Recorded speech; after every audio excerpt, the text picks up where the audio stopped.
Welcome to Cricket World TV. Happy New Year, everybody. It's the first time I get to say that. First time I get to say that to Chetan Narula, whose latest stage of his world tour, if you like, following India around, has taken him to New Zealand.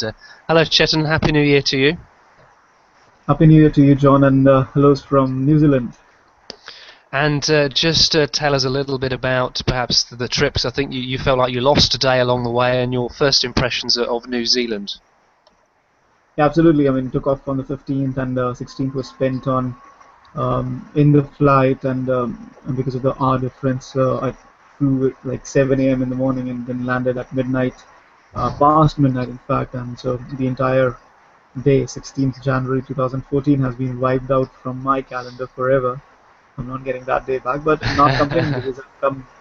Not complaining at all because I've come to a beautiful country. I've been traveling a bit here as well, from Auckland to Hamilton, Hamilton to Napier.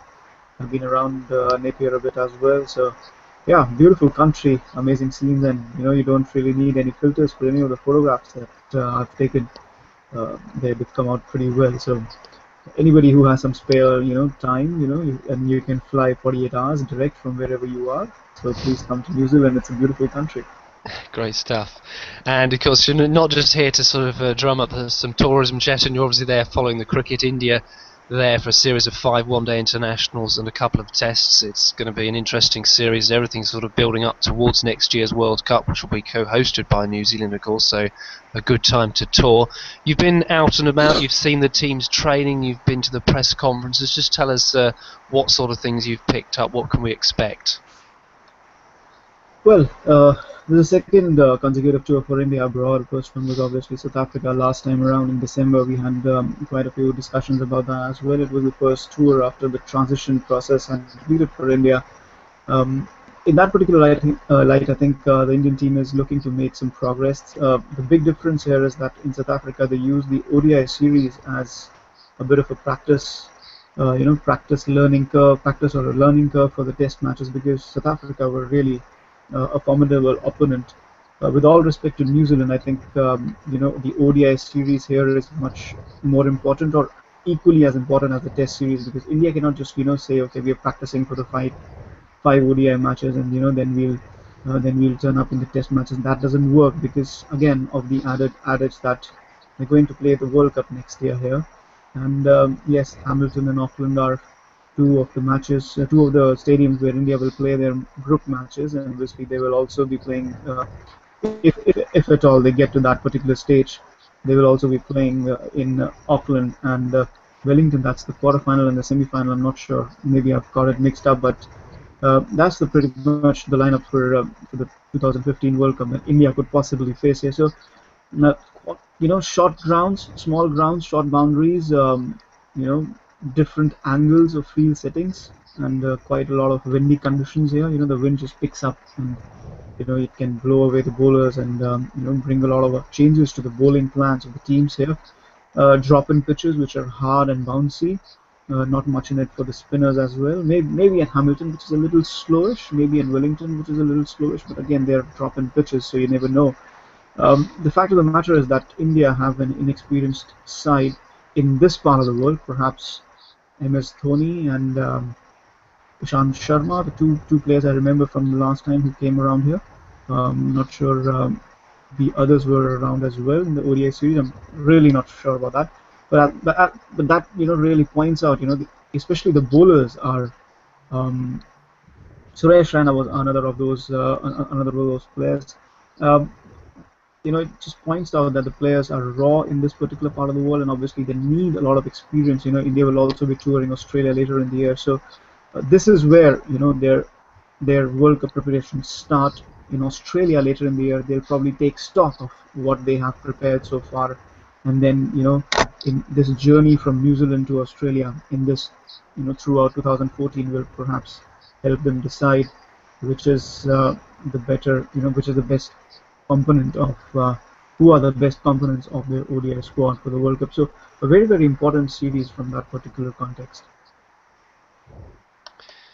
And I understand you got to chat to a New Zealand legend, I suppose, in Shane Bond. Just to tell us what he sort of has imparted on you. Well, yeah, he's one of my favorite bowlers from when I was a kid following cricket around. So with that, high arm open chest action bowling, at terrific speed, 150 odd he touched in 2003. So it was quite an experience. Chatting up, running into Shane Warne. First of all, we are very friendly and very chatty. Um, Spoke about a lot of things. He wanted to point out that New Zealand want to make a winning start because India will obviously not be settled as quickly. So, a couple of matches in Hamilton that might, favor the Indian bowlers a bit. So New Zealand want to start well. They have the momentum coming from the West Indies tour, so they want to build on that momentum, put India under early pressure, and then take it on from there. He's quite excited about Adam Milne, the 21-year-old fast bowling sensation, and sees a little bit of himself in him.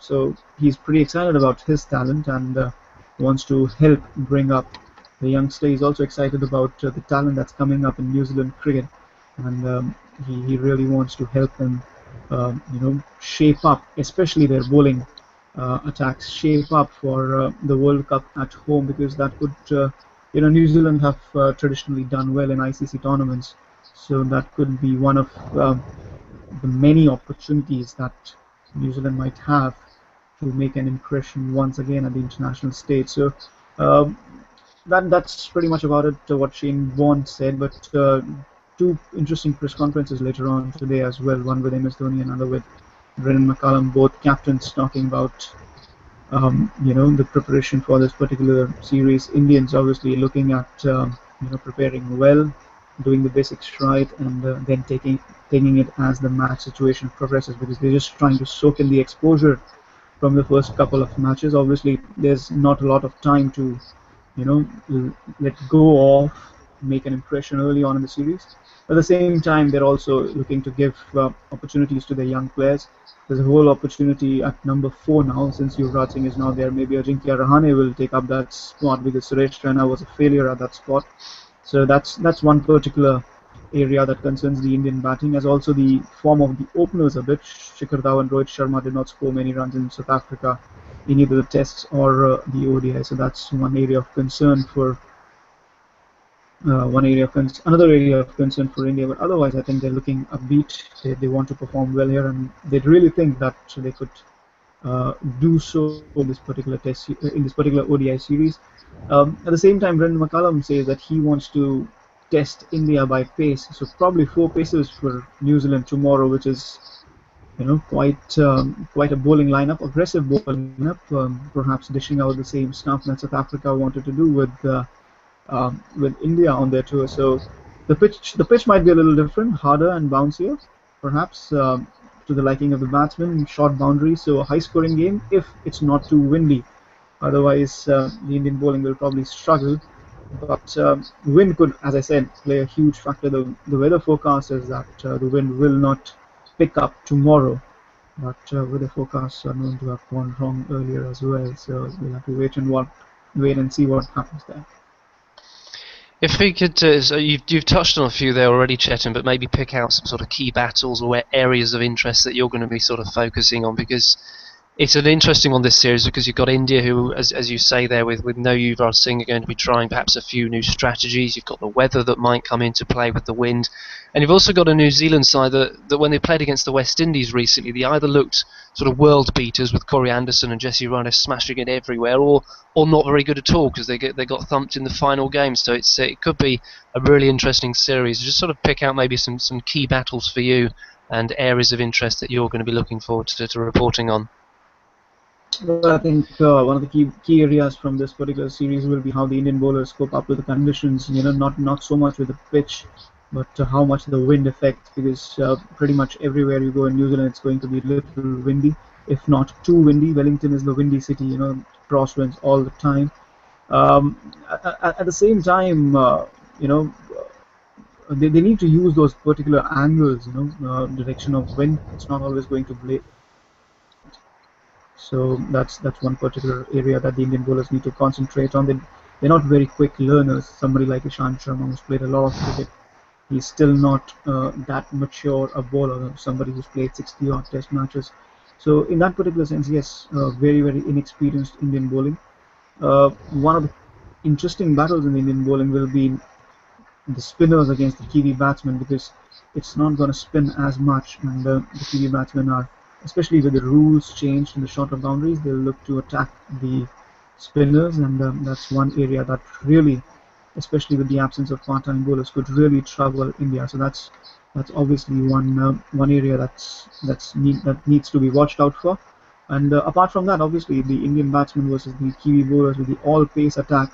I'm not sure if that's going to be the ploy throughout the series, but uh, they don't really have any world-class spinners such as Daniel Vittori anymore. So this perhaps a good option to go up front with, make an impression. Batsmen thinking a bit. We saw in South Africa, the bounce troubled the batsmen, especially Rohit Sharma and Shikhar Dhawan both, who didn't really go off, as I mentioned earlier, didn't really do very well in South Africa. So key battles there, Indian openers versus the Kiwi pace battery, and as also the spinners, the Indian spinners in particular against the Kiwi batsmen on these shorter grounds with small boundaries. It's interesting there, your point, and I think it's a good one about India having a reasonably inexperienced bowling attack. It reminds me a little bit of perhaps the way that England are going in Australia at the moment. They're resting a lot of players, quite inexperienced. I gather from your smile that you're aware of what happened in Brisbane sort of yesterday for us and a couple of days ago for you with that remarkable finish. So interesting sort of parallels there, but yes, maybe Faulkner not allowing not allowing England another win. So doing exactly to us what he did to you up in Mohali, of course. Just what would be your prediction for the opening match, Chetan? I'm sort of favouring New Zealand purely because of the fact that India haven't had an awful lot of time to prepare, and they are in their home conditions, coming off a decent series against the West Indies. What about you?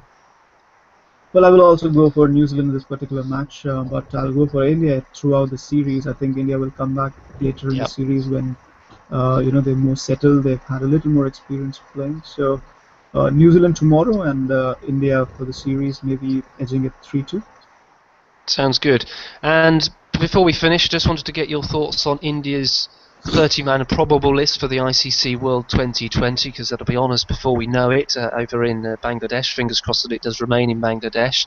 No Gautam Gambhir in India's squad, no Virender Sehwag, no Irfan or Yusuf Pathan. Those players, of course, involved back in 2007 when India won. Some interesting young players, Unmukt Chand, who, like Virat Kohli, captained India to glory in the Under-19 World Cup, and Sanju Samson, who's made a massive impression in the Indian Premier League therein, and a few other uncapped players as well.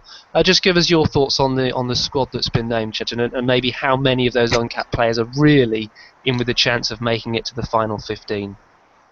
Well, I doubt really that any of those uncapped players, maybe Sanju Samson, just maybe, or maybe Stuart Binney if he's still uncapped by the time the T20 World comes around, because he's here in the squad for New Zealand. I think Stuart Binney is one of the players who might really interest the selectors for the T20 World Cup. He did well for Rajasthan Royals, as did Sanju Samson, but Samson, it's a little too early, maybe a little too raw to blood him, because you have somebody like Ajinkya Rahane waiting in the wings, Ambati Raidu waiting in the wings, Cheteshwar Pujara maybe. I'm not sure how much T20 cricket he's played, and he's not in the probables list either, but I'm talking obviously about the ODI as well there. But Sanju Samson, I'm not really sure if he'll make the final cut for the final 15. Too early, I would say, because like I said, Ambati Raidu maybe there, and a little chop and change, Stuart Binney in the lower middle order, just 20 overs to play with. So India have a lot of batsmen, a lot of batting firepower, placid wickets, not too bouncy, not too much movement. Somebody like Shikhar Dhawan and Rohit Sharma up top. It'll be interesting to see what sort of opening combination the selectors go in for, whether Rohit Sharma will continue to open the innings in the T20 matches as well, because India are not playing any T20, so we don't really know what sort of plans MS Dhoni might have for the T20 World Cup. That's why maybe Unmukt Chand is an interesting combination, but he's not really set the stage afire when he played for Delhi Daredevils in the last season of the IPL, and he's probably not played a lot of T20 cricket in between, so we don't really know how much he's progressed. He's had an average Ranji season, so in that particular sense, I would say the non-selection of Gautam Gambhir is a bit of a surprise there, because he's had a more than decent Ranji season. It's been a bit of a surprise that he's not been involved in 2 Test series here against South Africa and New Zealand.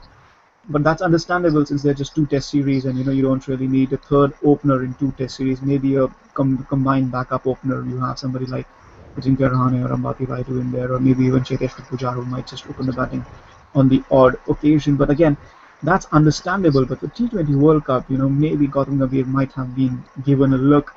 Um, Sometimes it's happened that players do come out of the 30-man probable list and Yep. do make the final 15. It's not really a written rule in stone. So No, it's more for admin may purposes, isn't it? yeah, it's just for academic Yeah. purposes, as you mentioned. So Yeah. yes, but not really surprised that the Pathan brothers have missed out. They've not really been in the radar for Irfan Pathan is still making a comeback from injury yet again. Yusuf Pathan is not really impressed too much. India have a better all-round option in Ravindra Jadeja, who is a very, very good cricketer in limited overs cricket, and R. Ashwin and Amit Mishra are specialist spinners in the T20 format. So India are safe in that regard.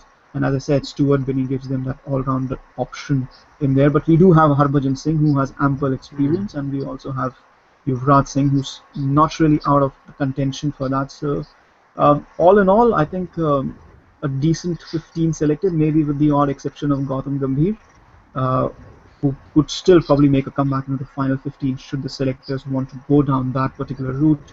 But I think more or less India's T20 squad will resemble their, at least 11 to 12 members of their ODI squad here in New Zealand. Thank you, Chetan. I, for one, expect India to go very well in Bangladesh. Conditions very similar to the home conditions. They're a very good 2020 side. All of their players have lots and lots of 2020 experience now. But we'll obviously talk a lot more about that as the tournament gets closer. But for now, thank you very much for your time today, and enjoy the opening game. And I hope you sort of continue to get over the jet lag. Yes, absolutely. Looking forward to sleep tonight. Good stuff. Thanks very much, Chetan. Thank you very much for watching, and do join us again soon here on Cricket World TV.